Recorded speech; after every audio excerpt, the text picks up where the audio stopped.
র বা জবর রব, বা জের বি রব্বি, জা দাল জের জিদে, কলকলা হরফ। কলকলা হরফ কয়টি? 5টি।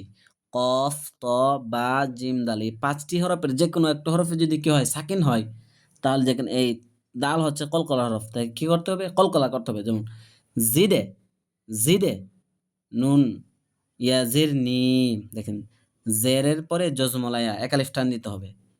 রব্বি জিদে নি, আইন লাম জের ইল, মিম আলিফ দুই জবর মান, ইলমান, রব্বি জিদনি ইলমান।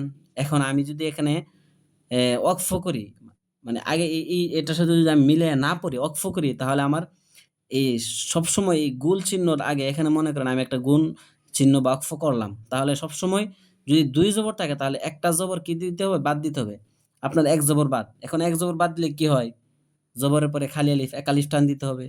ইলমা, এক আলিফ টান দিবেন।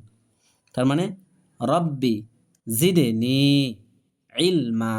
আর যদি আপনি মিলায়া পড়েন ইলমান আনহু, ইলমান আনহু, এরকম ভাবে মিলায় পড়তে হবে। আর যদি আপনি এখানে অক্ফ করেন, থামেন, তাহলে যেই জায়গায় 2 জবর থাকবে, আমি 2 পেশ এবং 2 জের যদি থাকে তাহলে এই নিয়ম না, বরং শুধু 2 জবর থাকলে এই নিয়ম। 2 জবর থাকলে এক জবর বাদ দিয়ে এক আলিফ টান দিতে হবে।